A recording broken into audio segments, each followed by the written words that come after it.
เฒ่ามาแวหมอผีประจำหมู่บ้านจึงฝ่าฝืนข้อห้ามของท่านสยาดอ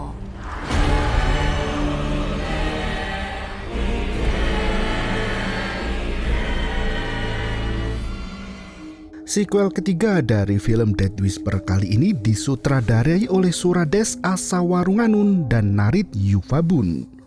Duo sinias kali ini mencoba menggunakan pendekatan baru dengan cerita yang sedikit berbeda. Setelah keluarganya hancur dan tewas di film sebelumnya, kali ini Ya harus menghadapi teror iblis pencabut nyawa yang siap melahap habis ruh dalam raga. Adik bungsu Ya yang bernama Yi diculik oleh sekte misterius guna melaksanakan ritual gelap. Bersama rekan militernya, Ya bergegas pergi ke desa rahasia yang diselimuti oleh mitos kuno. Di sanalah ia berhadapan dengan roh berjubah hitam yang membongkar luka batin dan meruntuhkan semangat bertarungnya. Mampukah ia selamat dari kutukan yang melampaui batas manusia itu? Berikut ceritanya.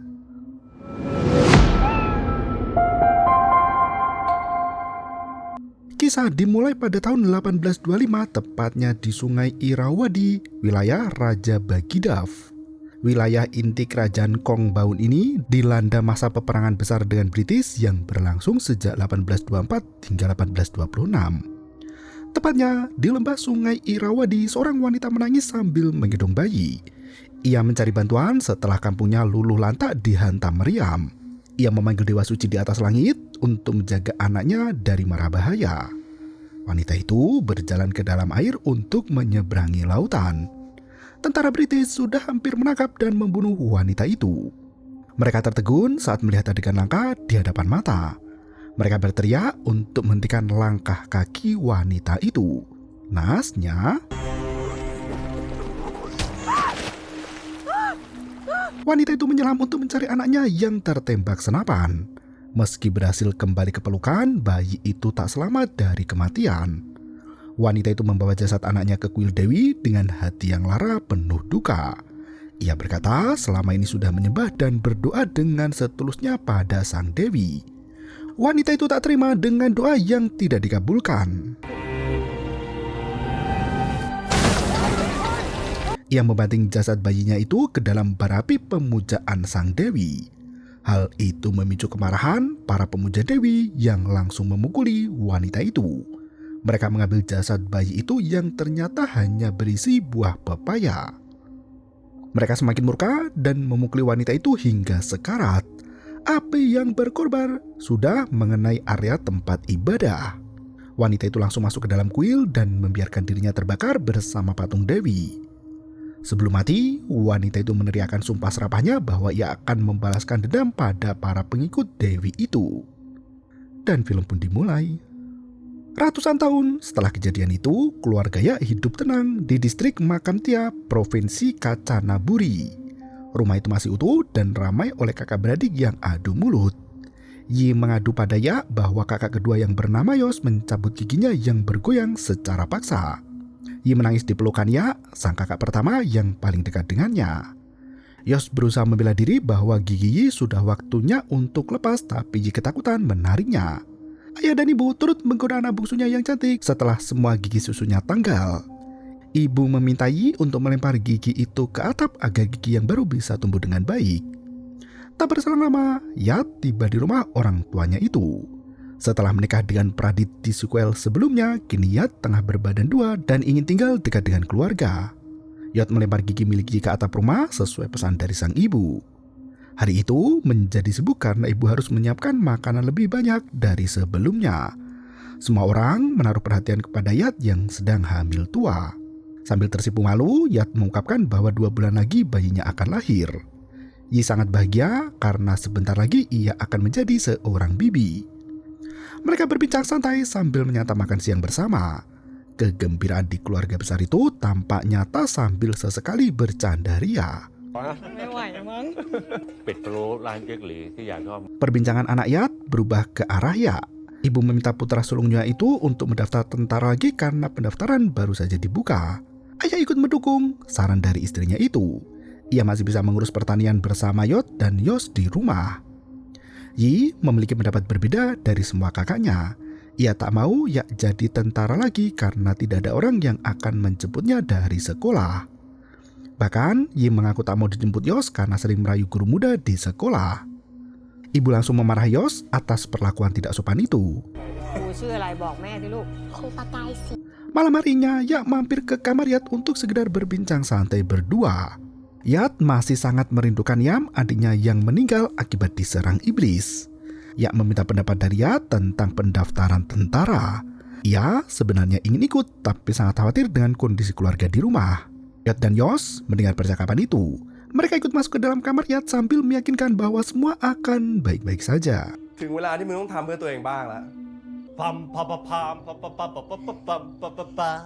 Yi tertawa cekikikan melihat tingkah konyol kakak laki-lakinya itu. Mereka berlarian seperti anak kecil yang bercanda riang gembira. Di malam yang kian larut, Yi sudah tidur pulas bersama ibunya. Gigi Yi yang dilempar ke atap masih menempel darah segar yang mengundang makhluk gaib. Sosok misterius itu mengambil gigi Yi dan membawanya pergi. Hari berikutnya Yi pulang terlambat karena piket di sekolah. Saat hendak pulang, Yi mulai diganggu oleh makhluk gaib yang muncul di koridor. Yi berusaha untuk mencari jalan lain, namun suara Teot masih terdengar mengikuti. Seketika itu, di waktu yang sama, Yak dan Yot baru saja tiba di sekolah untuk menjemput Yi. Pihak sekolah meminta tolong pada Yak untuk menyelamatkan Yi.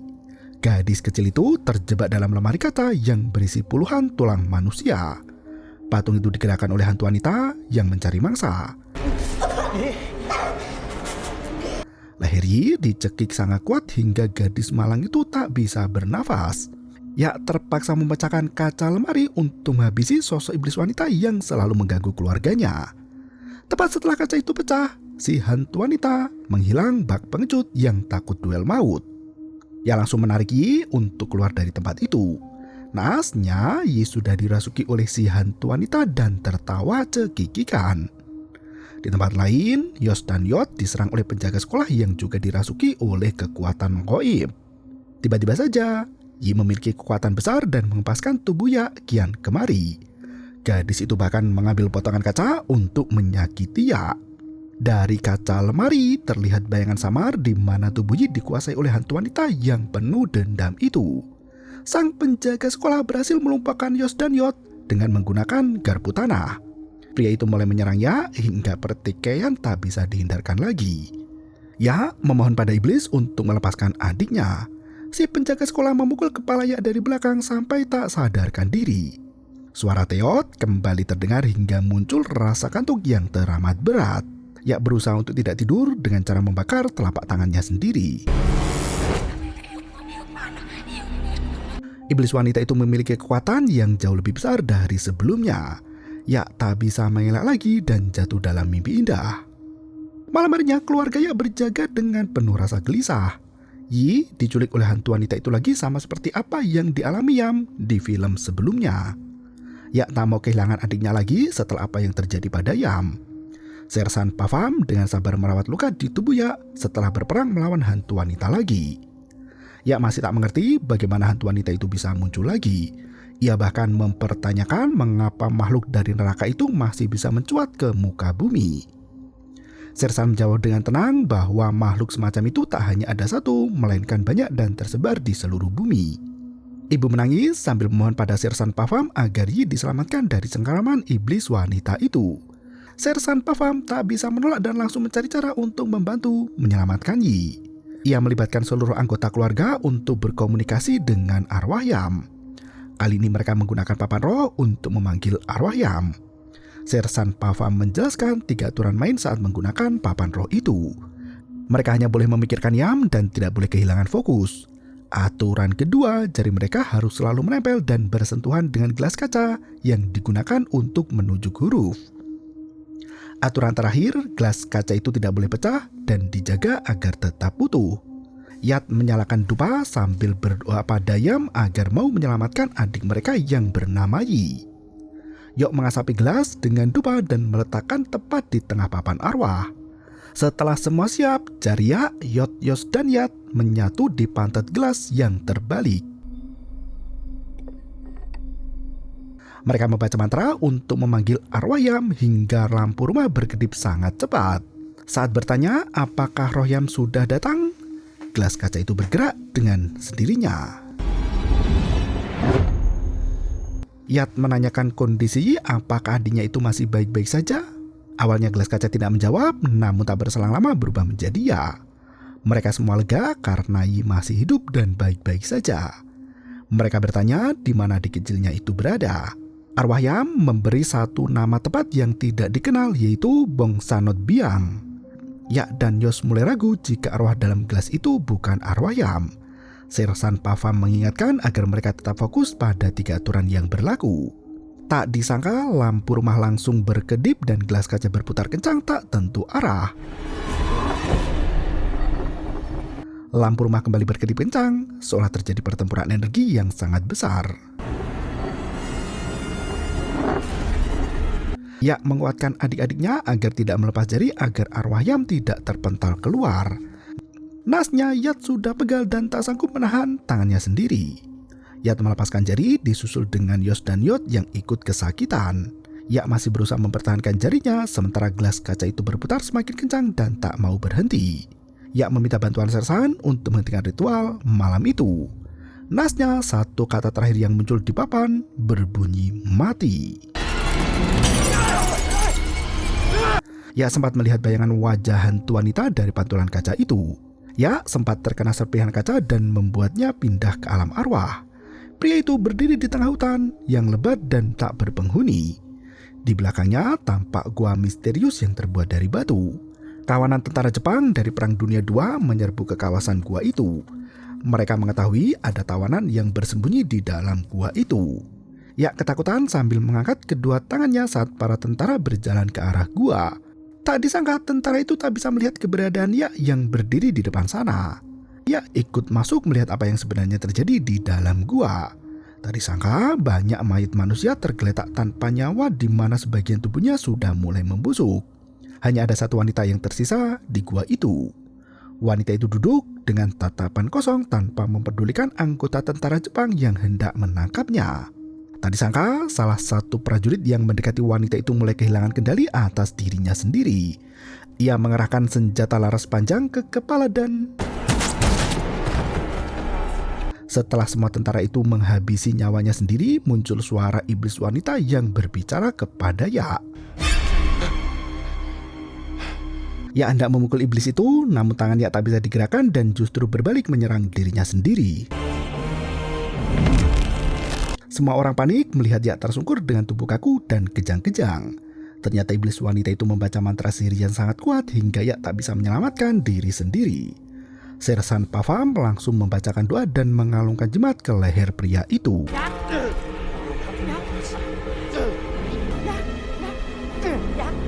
Untungnya Ya terbangun dari kondisi sekarat dan kembali ke alam manusia. Ya langsung bersiap-siap untuk pergi menyelamatkan adiknya yang disekap di dalam gua. Ayah langsung mengambil senapan untuk ikut mencari keberadaan putri bungsunya itu. Ya tidak mengizinkan sang ayah untuk ikut dengannya. Ia meminta ayahnya untuk tetap berada di rumah dan menjaga Yat yang sedang hamil tua. Ya hanya pergi berdua dengan Sersan Pavam agar adik-adiknya tidak menjadi korban selanjutnya. Setelah melakukan perjalanan yang sangat panjang, pagi berikutnya Yat dan Sersan Pavam baru tiba di daerah Tanausri, Provinsi Kanchanaburi. Mereka masih melanjutkan perjalanan itu dengan mengendarai mobil melintasi jalan tanah dengan pepohonan rindang di samping kanan kiri. Sersan Pavam menjelaskan arti kata Bong Sanot Biang yang merupakan tempat para arwah berkumpul. Tempat itu dipenuhi dengan orang mati hingga tak ada yang berani masuk ke dalam hutan. Pihak berwenang sudah mengirimkan pasukan untuk menertibkan tempat itu, namun semua upaya berakhir dengan kematian. Dari kabar yang beredar, para tawanan yang diculik tentara Jepang dipaksa untuk bekerja membangun rel kereta api. Mereka lari dan sembunyi di gua terdekat, tapi tertangkap dan semua dieksekusi di tempat itu juga. Di waktu yang sama, Yi terbangun dari tidur panjangnya setelah dibawa iblis ke dalam gua. Kerangka manusia yang mati di tempat itu masih tergeletak dan tak terurus. Yi yang ketakutan lari keluar hutan di mana sosok bayangan iblis tampak mengikuti dari belakang. Sersan Pavam dan Ya baru tiba di Bong Sanot Biang. Mereka melanjutkan perjalanan dengan berjalan kaki karena mobil tak bisa melintasi jalan hutan yang penuh dengan pepohonan rindang. Saat ia membuka perbekalan di bagasi, ia terkejut melihat Yok dan Yos keluar dari dalam mobil. Yak marah besar dan mempertanyakan sikap dua adiknya yang nekat menyelinap ke dalam mobil. Ternyata ayah mengutus mereka berdua untuk membantu Yak. Yos meyakinkan kakaknya bahwa mereka tidak akan membuat susah di perjalanan nanti. Karena sudah sampai hutan itu, Yak terpaksa mengizinkan dua adiknya untuk ikut serta. Mereka memulai perjalanan berbahaya itu dengan perlengkapan senjata dan berbagai pusaka goib. Setelah beberapa jam, mereka akhirnya sampai juga di sungai lembahan yang cukup dalam. Mereka menyeberangi sungai itu dengan berjalan kaki tanpa menggunakan perlindungan apapun. Sosok misterius muncul dari dasar air dan berenang mendekati Yot.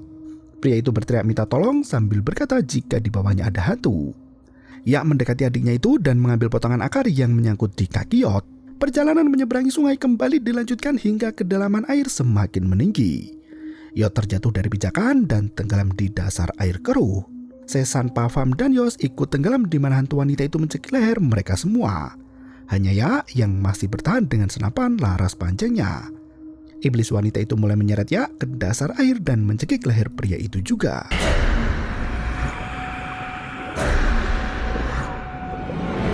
Anehnya, tak hanya ada satu iblis di sana, melainkan banyak iblis rawa yang haus akan jiwa manusia. Yak menusuk kepala iblis dengan parang suci yang tersimpan di tas belakang. Iblis itu musnah seperti lumpur hitam yang menyatu dengan air sungai. Yak bergegas menyelamatkan Yot dan Yos, sementara Sersan Pava menggunakan benda pusaka lain untuk menyelamatkan diri.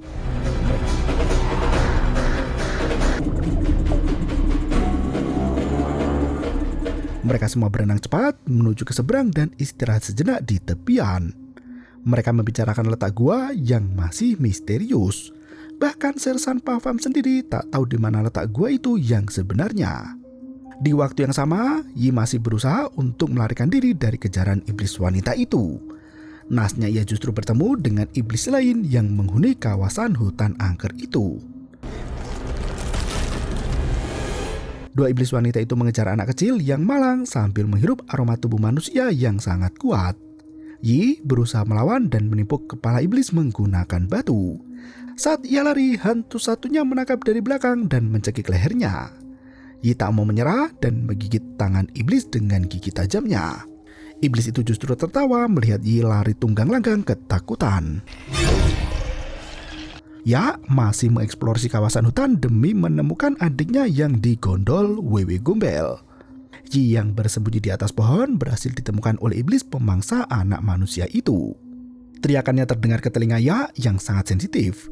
Ya berlari ke sumber suara sambil berteriak memanggil Yi berulang kali. Tak disangka,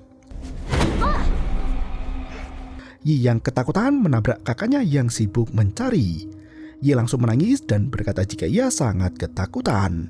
Ya berusaha menenangkan adiknya itu sambil berkata bahwa semua akan baik-baik saja. Anehnya, pelukannya terasa semakin kencang dan menyiksa. Yi berusaha untuk melepaskan diri, namun tangan kakaknya mencengkram kepala Yi dengan erat. Gadis kecil itu tahu jika sosok menyerupai Yak di depan mata bukanlah Yak yang sesungguhnya. Ia langsung mengambil batu untuk menimpuk kepala iblis itu, namun bisa ditangkis dengan satu tangan. Meski sudah tertusuk kayu, iblis yang menjelma sebagai Yak masih belum mati dan menarik kayu dari tangannya sendiri. Yi lari tanpa henti dan melewati lorong batu yang mengarah ke mulut gua itu lagi. Yi langsung membacakan doa agar diberi keselamatan dan bisa menemukan jalan pulang. Dari gua itu muncul sosok wanita tua yang berjalan dengan menggunakan tongkat. Yi diseret masuk ke dalam gua itu lagi dan tak bisa melarikan diri kemanapun juga. Sementara itu, Ya belum menemukan keberadaan gua itu hingga malam menjelang begitu cepat. Mereka menemukan desa kosong yang sudah lama terbengkalai. Seorang penduduk keluar dari rumahnya dan langsung mengambil senjata untuk melawan. Ya mendekati pria itu sambil menjelaskan maksud kedatangannya. Begitu mendengar kata Bong Sanut Biang, pria itu justru ketakutan dan langsung masuk ke dalam rumah. Di waktu yang sama, dua pribumi menghampiri Ya untuk mengusirnya. Wanita yang bernama Yahin itu mengajak rombongannya untuk ikut dengannya. Ia memperkenalkan diri sambil berkata bahwa pria yang bersamanya itu bernama Kongmu. Sambil berjalan menjauhi desa, Yahin berkata bahwa Bong Sanut Biang adalah hutan yang menjadi rumah untuk jiwa-jiwa yang hilang. Pemburu yang sudah pengalaman pun tidak akan pernah bisa kembali hidup jika memasuki kawasan terlarang itu. Yos menegaskan bahwa kedatangannya adalah untuk membawa adiknya pulang setelah diculik iblis dan dibawa ke hutan itu. Kongmu justru berkata jika adik mereka mungkin sudah mati. Ia meminta Yak dan rombongan untuk pulang saja daripada tetap nekat melanjutkan perjalanan dan tak selamat. Yahin menceritakan kisah yang terjadi di desa 80 tahun lalu. Kala itu roh jahat menyerang seluruh desa dan membunuh semua remaja putri. Adegan kembali ke tahun 1889 saat ritual pengendalian digelar di desa itu. Seorang biksu peziarah bernama Sayador menyegel roh jahat di dalam peti mati dengan ritual suci yang dihadiri oleh seluruh warga desa. Sayador melarang siapapun untuk masuk ke hutan berhantu setelah dilakukan proses penyegelan. Naasnya, di tahun 1942 terjadi Perang Dunia Kedua yang melanda seluruh daratan di Pasifik. Dengan diancam dibunuh jika tidak menurut, Mawe, seorang dukun desa ternama, melanggar aturan Sayador dan melepaskan roh jahat dari gua itu untuk melawan kekuatan tentara Jepang. ฝืนข้อห้ามของท่านสยาดอร์ทำพิธีปลุกผีร้ายที่ถูกสะกดไว้ขึ้นมา Mereka menggunakan tumbal darah sapi dan melantunkan berbagai mantra ritual untuk membangkitkan sang iblis. Bahkan ritual ayam cemani dan burung gagak sengaja dipersembahkan untuk iblis berbahaya itu. Mereka bisa melihat bayangan hitam yang melintas keluar dari peti. Bayangan itu membentuk wujud asap hitam pekat yang langsung melahap kepala sapi sampai terpental. Peti mati mulai diguncang dan membuat takut seluruh warga desa. Dukun Mawe meminta semua orang untuk tetap fokus merapalkan mantra. Tiba-tiba, dua putri dukun Mawe ketakutan melihat dahsyatnya kekuatan iblis itu. Mereka membawa sang ibu untuk segera melarikan diri, namun semua orang yang ada di dalam gua terkena serangan gaib sampai mati. Dua putri Mawe ikut meregang nyawa di mana darah keluar dari sekujur lubang raga. Dukun itu masih bertahan dan berhadapan langsung dengan sosok iblis yang ditakuti oleh seantero negeri. Iblis yang terlepas dari segelnya itu terlalu kuat untuk dikendalikan. มาแวะปลุกผีร้ายได้สำเร็จผีร้ายตนนั้นนำมาซึ่งความตาย Roh itu membiarkan dukun Mawe hidup dalam mimpi buruk. Ia tertawa cekikikan seolah menegaskan bahwa iblis itu menang di atas penderitaan manusia. Yahin memberitahukan julukan iblis wanita itu yang sering disebut sebagai Dayu. Iblis itu membisikkan rapalan mantra kematian kemanapun ia pergi. Bagi mereka yang masih hidup, mantra itu digunakan untuk membangkitkan orang mati. Sementara bagi orang mati, mantra itu bisa merasuki raga manusia dan membawanya pada kematian tragis. Ya, teringat kejadian sebelumnya saat iblis wanita itu mengganggu pernikahan Yam dan Pradit. Ia sudah menanamkan segel iblis di kening hantu wanita dan tidak bisa bangkit lagi. Ya masih penasaran siapa iblis wanita yang menculik adiknya itu dan rela mati demi menyelamatkan Yi. Yahin menyarankan agar Ya bermalam di desa itu dan melanjutkan pencarian di pagi berikutnya. Kondisi hutan di malam hari akan jauh lebih berbahaya dibandingkan dengan siang hari. Ya akan diburu oleh kawanan roh bahkan sebelum ia menyadarinya. Yahin dan Kongmu berjanji akan mengantar mereka saat fajar tiba. Sersan Pafam meminta Ya untuk mengikuti aturan adat setempat. Saat Sersan Pafam, Yos dan Yot masuk ke dalam rumah, Ya mendengar suara wanita yang memanggil namanya. Ia justru pergi menghampiri suara itu di tengah hutan yang sangat gelap. Sekelebat bayangan Yi melintas dari balik pohon bambu. Ya berlari mengejar adiknya itu hingga menemukan pekuburan warga yang masih sangat tradisional. Suara Yi yang memanggil nama sang kakak terdengar lirih dari balik batu nisan. Ya berjalan semakin dekat ke sumber suara itu dan melihat sosok yang menyerupai Yi di sana. Ya tahu sosok itu hanyalah iblis yang menjelma. Saat ia hendak menekan senapan di jarinya, tiba-tiba ia terbangun di dalam ruangan yang sangat gelap dan pengap. Ia menyalakan korek api dan melihat tutup peti kayu di atas kepalanya. Sementara tengkorak manusia terlihat sangat besar di bawah tubuh Ya. Tubuh pria itu diselimuti tanah seperti dipaksa untuk masuk ke makam orang.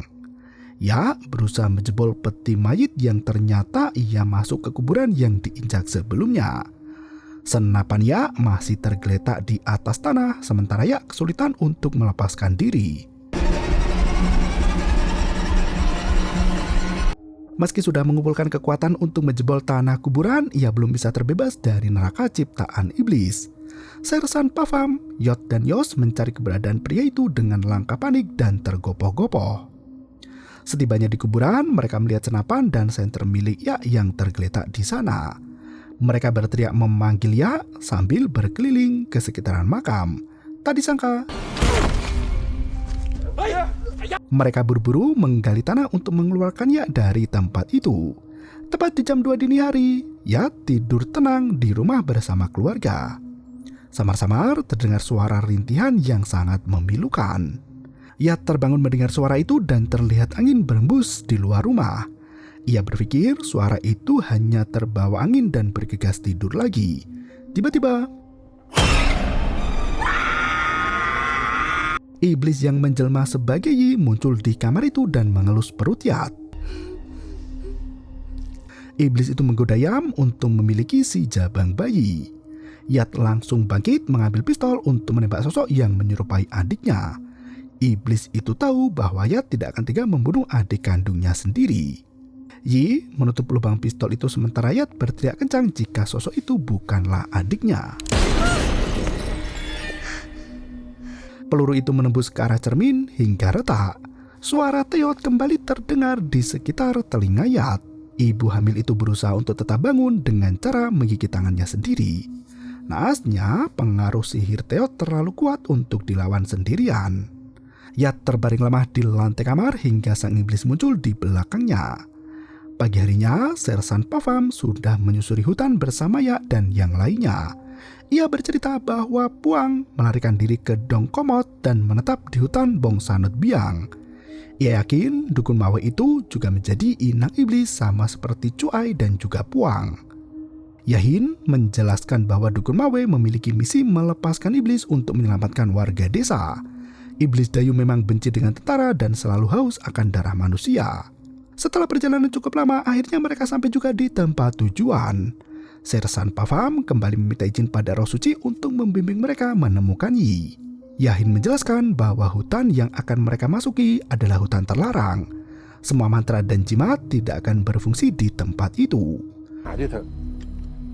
Bong Sanut Biang, pendidikan tong ham. Warga desa memasang banyak lonceng kematian untuk mengusir roh jahat dari wilayah mereka. Lonceng itu akan berbunyi saat iblis mendekat.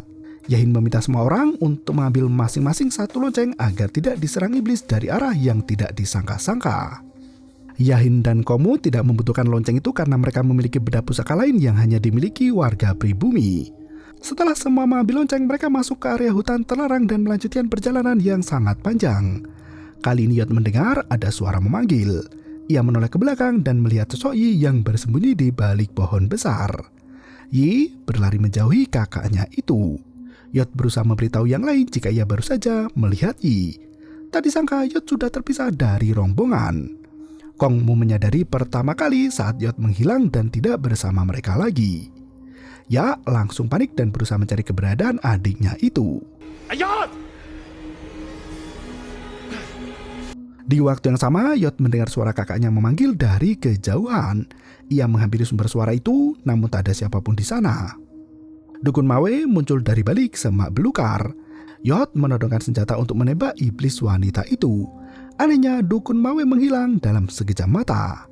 Yot panik bukan main dan mengarahkan pistol ke segala arah. Seketika itu, Yot berlari menjauh, namun dukun wanita itu bisa berlari jauh lebih cepat dari Yot.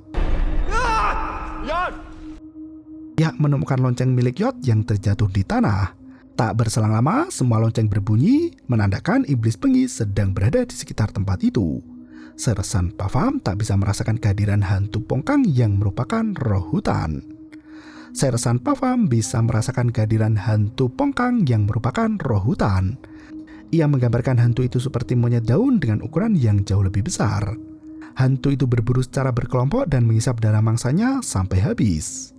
Ia meminta Sersan Paham dan Yos untuk mendekat ke punggungnya. Mereka sempat diserang oleh hantu Pongkang yang berseliweran di atas pohon.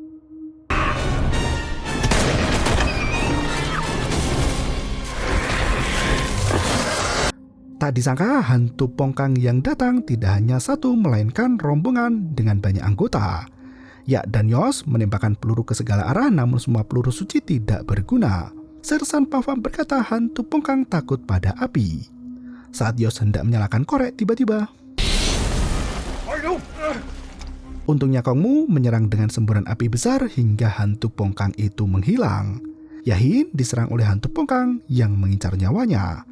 Ya membantu gadis itu dengan menyabet hantu Pongkang menggunakan busur panah yang terbakar. Meski hantu itu menghilang, masih ada kawanan Pongkang lain yang menyerang. Ya meminjam panah milik Yahin untuk menghancurkan semua iblis itu. Naasnya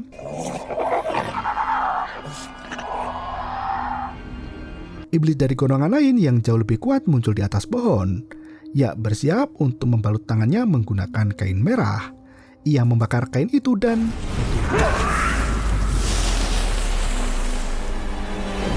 setelah terbebas dari serangan Pongkang, mereka harus kembali melanjutkan perjalanan. Yos membasuh tangannya yang kena gigit Pongkang dengan air sungai. Sementara Ya, Sersan Pavan dan Kongmu berdiskusi strategi untuk menyelamatkan Yi dan menemukan Yot. Lonceng di celana Yos mulai berdecik menandakan ada hantu yang menghampiri. Yos masih sibuk membersihkan luka di tangannya itu. Tak berselang lama muncul jasad manusia yang mengapung di permukaan air sungai. Tak disangka jasad manusia itu sangat mirip seperti Yot. Yos panik bukan kepalang, di mana ia meratapi kepergian Yot hingga tiba-tiba mendengar teriakan Yos, Ya dan Sersan Pavam langsung menghampiri ke sumber suara itu. Mereka menemukan lonceng milik Yos yang terjatuh di area tepian sungai. Mereka tak punya waktu untuk mencari keberadaan Yos dan Yot. Yahin membawa Ya untuk langsung menuju ke gua terlarang. Mereka berharap bisa menemukan Yot, Yos dan Yi di dalam gua itu. Sesampainya di sana, Ya teringat dengan kejadian sebelumnya saat mereka diseret masuk ke dimensi masa lalu. Ia bertemu dengan sosok iblis Dayu yang merasuki raga dukun Mawe. Iblis wanita itu terlihat sudah sangat tua hingga berjalan pun harus menggunakan tongkat. Ia menyadari jika iblis itu ingin bertemu dengannya. Sebelum masuk ke dalam gua, Yahin berpesan agar mereka selalu waspada. Yahin menjadi orang yang menunjukkan jalan menuju ke gua itu. Dengan obor api, mereka menjelajahi isi gua yang sangat dalam. Ya tertegun melihat lukisan di dinding gua itu. Dari gambar yang terlihat, warga desa sedang menjalankan ritual pemujaan di dalam gua. Yahin mengoreksi perkataan Sersan Pavam dan berkata jika warga bukan sedang melakukan pemujaan, namun ritual itu adalah untuk menundukkan roh jahat. Sayador tahu bahwa roh itu akan kembali. Ia sengaja melukis proses ritual agar muridnya bisa melakukan ritual yang sama di kemudian hari. Sesampainya di ujung gua, Ya bisa melihat Yi berdiri di sana. Ia mengejar anak kecil itu, namun Yi tak mau bertemu dengannya. Ya dan Yahin terpisah dari Sersan Pavam yang masih bersama Kongmu. Sosok Yi turut menghilang dari gua itu. Lonceng di pinggangnya mulai berbunyi dan senter di tangannya langsung mati. Sosok siluman ular muncul di belakang Yahin dan langsung ditembak sampai akhirnya menghilang. Sersan Pavam menemukan jenazah pria yang mati di dalam gua itu. Tak jauh dari jasad pria, ada satu pria lain yang masih sekarat dan terkapar tak berdaya. Sementara itu, Yahin masih diserang ular siluman yang muncul dari kegelapan. Ya berhasil melindungi Yahin di mana siluman ular itu menampakkan wujud aslinya yang berkepala manusia. Ternyata mereka adalah kakak beradik yang saling melindungi satu sama lain. Yahin menyerang dengan panahnya dan berhasil menancap di rongga mulut ular itu. Ya menebas kepala ular hingga putus dan segera melarikan diri ke tempat lain. Dua siluman ular itu adalah putri dari dukun Mawe yang menjadi iblis dan bisa menjelma menjadi apapun juga. Di waktu yang sama, Sersan Pavam diserang oleh zombie tentara Jepang yang bangkit kembali dari kematian. Kongmu bertarung melawan kawanan zombie itu, namun ia kewalahan untuk melawan sendirian. Sersan Pavam memantrai lonceng sakti itu dan menghantam kepala zombie. Sosok mayat hidup itu langsung hancur tak bersisa. Sersan Pavam takjub melihat kekuatan lonceng ajaib yang sangat dahsyat. Di tempat lain, Yahin berhasil membawanya untuk menuju ke tempat pemujaan dan ritual.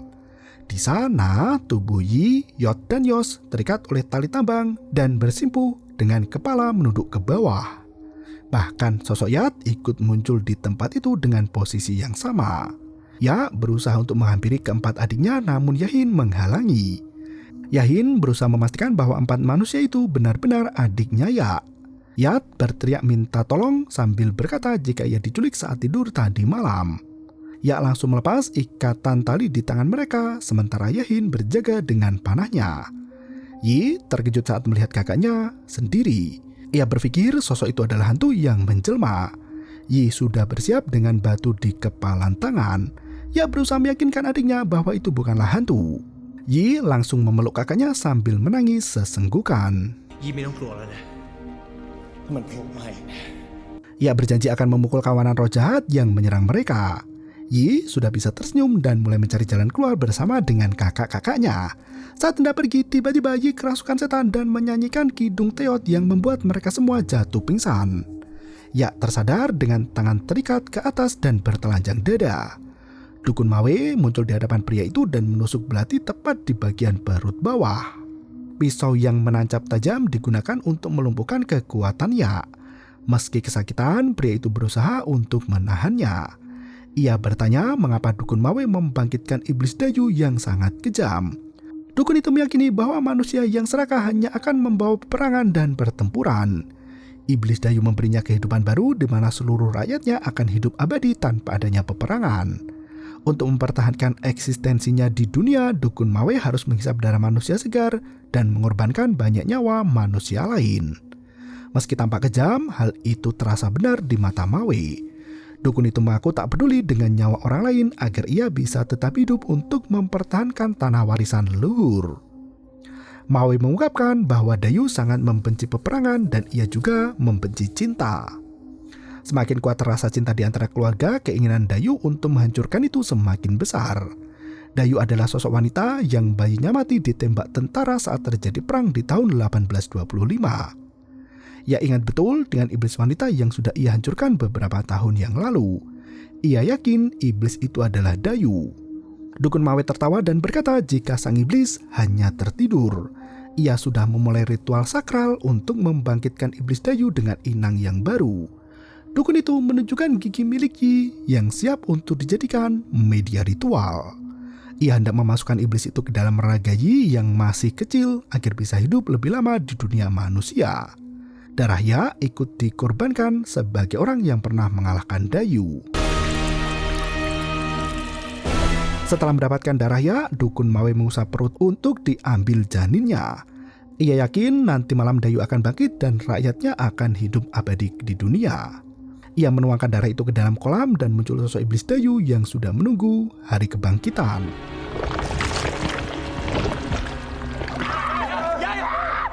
Dukun Mawe hendak membelah perut Yat hingga tiba-tiba Sersan Pavam datang tepat waktu dan langsung menembak mati Dukun Mawe.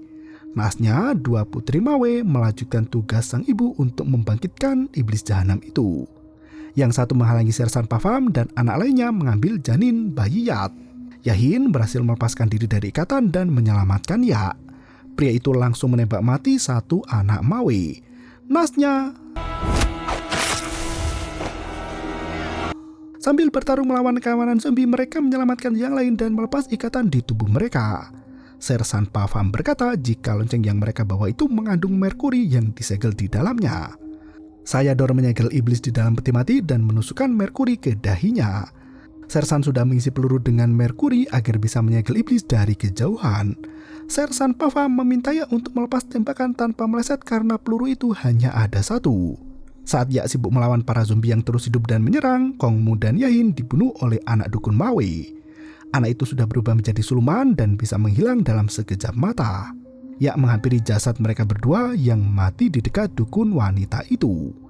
Anehnya, 2 warga pribumi itu langsung menghilang entah kemana. Yat berteriak kencang karena ketubannya sudah pecah. Ia merasakan sakit perut yang amat menyiksa hingga tak bisa berjalan. Sersan berteriak bahwa Yat sudah akan melahirkan. Tampaknya pria itu ikut panik melihat kondisi Yat yang sangat malang dan memprihatinkan. Mereka tak ada yang tahu bagaimana cara menangani proses persalinan. Ya justru meminta Sersan untuk membantu Yat. Nasnya, Pavang adalah ahli obat herbal, bukan dukun beranak. Karena hanya Sersan Pavan yang sudah berpengalaman dalam hal peranakan, ia terpaksa membantu Yat dengan alat seadanya. Saat Yat mengejan berulang kali, sosok dukun Mawe hancur menjadi debu dan ditelan usia. Setelah beberapa kali mengejan, Yat berhasil melahirkan anak pertamanya yang berjenis kelamin laki-laki.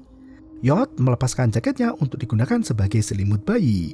Mereka merayakan kebahagiaan itu dengan penuh haru hingga lupa bahwa tempat itu sangat berbahaya. Benar saja. Sersan Pavam mati ditusuk tangan iblis Dayu yang berhasil bangkit lagi. Iblis itu berhasil bangkit kembali untuk bertempur lagi dengan Ya. Pria itu berusaha menyerang dengan parang di tangan, namun iblis Dayu langsung menepis senjata itu dengan mudah. Ia menyanyikan Kidung Teot yang membuat mereka terkantuk dan tertidur. Iblis Dayu masih haus akan darah dan obsesinya untuk merebut tubuh Yi. Kongmu dan Yahin muncul kembali untuk melawan. Ternyata mereka adalah arwah pribumi yang telah mati. Mereka tak bisa mati dua kali dan meminta Iblis Dayu untuk berhenti membunuh manusia. Iblis itu justru menghisap energi Kongmu hingga bertebaran menjadi debu. Yahin berbisik pada Ya bahwa air ketuban itu suci dan bisa mengalahkan kejahatan iblis. Ya melumuri pedangnya dengan ketuban dan langsung menusuk leher iblis Dayu. Ia menempelkan lonceng ke kening hantu wanita itu dan mengarahkan senapan ke wajah Dayu. Seketika itu,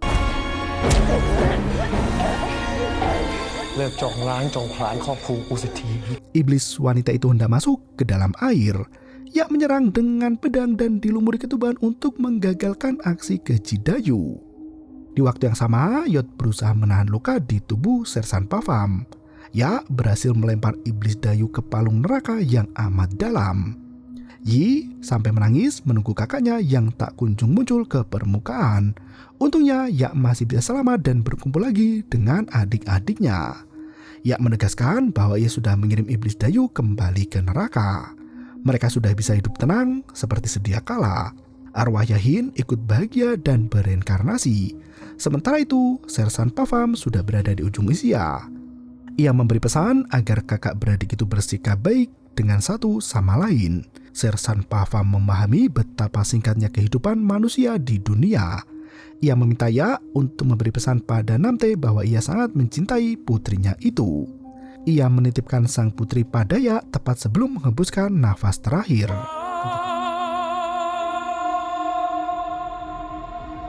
Namte menangis mengetahui ayahnya telah tiada. Ia menyalakan dupa untuk mendoakan ayah tercinta dan film pun berakhir. Melanjutkan teror yang tak lagi sekedar hantu, melainkan trauma yang diwariskan dan rasa bersalah yang hidup di hati manusia. Film ini kembali membawa ketegangan nyata di layar kaca. Suasana mencekam dibangun lewat kesunyian dan bisikan gaib di mana kematian itu sebenarnya adalah simbol dari luka batin yang tidak pernah sembuh. Film ini menggambarkan bagaimana ikatan kakak beradik yang diuji oleh rasa takut dan trauma setelah kehilangan salah satu di antara keluarga.